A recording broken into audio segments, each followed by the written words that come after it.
সন্মানীয় শিক্ষাগুৰুসকল, জনাইছোঁ দৰমহা সম্পৰ্কীয় এটা গুৰুত্বপূৰ্ণ খবৰ যে যিসকল শিক্ষাগুৰুৱে SSA কন্ট্ৰেকচুৱেল বা ষ্টেট পুলৰ পৰা এইবাৰ নতুনকৈ নিয়মীয়া হৈছে বা ৰেগুলাৰ হৈছে, তেওঁলোকৰ দৰমহাটো কিমান পাব অহা মাহত।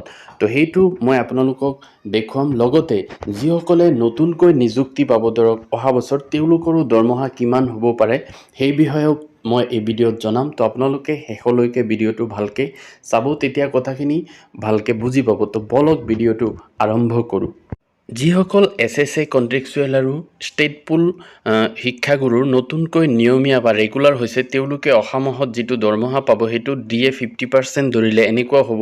LP ৰেগুলাৰ শিক্ষকৰ বাবে যে পে'মেণ্ট 14,000, গ্ৰেড পে' 7,400, DA হ'ব 10,700 50% ধৰিলে। মেডিকেল এলাউন্স 600 আৰু হাউচ ৰেণ্ট যদি 1,498 টকা হয়, তেতিয়াহ'লে তেওঁলোকৰ গ্ৰছ চেলাৰী হ'ব টোটেল 34,198 টকা। ডিডাকশ্যনটো হ'ব এনেকুৱা ধৰণৰ: NPSত 10% অফ বেচিক পে' আৰু DA এইটো হ'ব 3210 টকা, আৰু PTax 208 টকা, GIS 200 টকা, আৰু MML SAY অৰ্থাৎ মুখ্যমন্ত্ৰী লোকসেৱক আৰোগ্য যোজনা যদি কোনোবাই জমা থয় সেইটো হ'ব 225 টকা। তো তেতিয়া তেওঁলোকৰ টোটেল ডিডাকশ্যন হ'ব 3,843 টকা।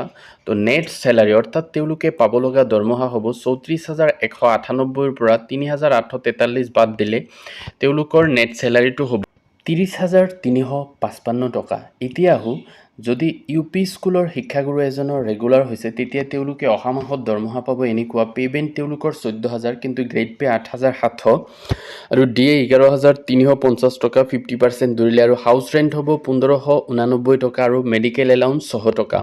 তো UP স্কুলৰ শিক্ষাগুৰু এজনৰ টোটেল গ্ৰছ চেলাৰী হ'ব 36,239 টকা, আৰু ডিডাকশ্যন NPSত 10% কাটিলে 3,405 টকা, আৰু PTax 208 টকা, GIS 200 টকা, আৰু MML SAY যদি থাকে ৰেজিষ্ট্ৰেশ্যন কৰে তেতিয়াহ'লে 225 টকা তাতে জমা দিব লাগিব। এনেকৈ UP স্কুলৰ শিক্ষাগুৰু এজনৰ টোটেল ডিডাকশ্যন হ'ব 4,038 টকা, আৰু নেট চেলাৰী অৰ্থাৎ তেওঁ পাব লগা দৰমহা হ'ব 36,239 টকাৰ পৰা 4,038 টকা বাদ দিলে 32,201 টকা। তো এইটো হ'ব UP স্কুলৰ শিক্ষাগুৰু এজনৰ নতুন দৰমহা 32,201 টকা। এতিয়া কওঁ, যিসকল প্ৰাৰ্থীয়ে নতুনকৈ LP আৰু UP স্কুলৰ যি 5,550টা পোষ্টৰ কাৰণে এপ্লাই কৰি থৈছে, তেওঁলোকৰ চেলাৰী কিমান হ'ব, দৰমহা কিমান হ'ব।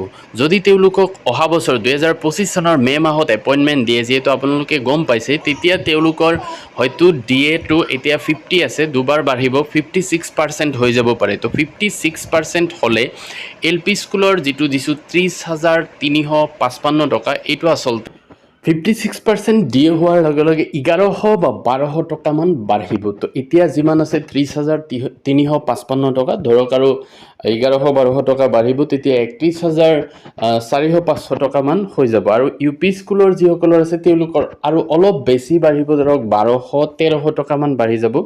তো এতিয়া যিহেতু 32,201 টকা আছে, তেতিয়া হয়তো 33,500-600 এনেকুৱা হৈ যাব। তো এইটো আছে দৰমহা সম্পৰ্কীয় গুৰুত্বপূৰ্ণ ভিডিঅ'। যদি ভিডিঅ'টো ভাল লাগে লাইক এটা কৰি দিব, আৰু মোৰ চেনেলটো ছাবস্ক্ৰাইব কৰি থ'ব এনেকুৱা দৰকাৰী ভিডিঅ'বিলাক আগলৈ পাই থাকিবলৈ। Thank U.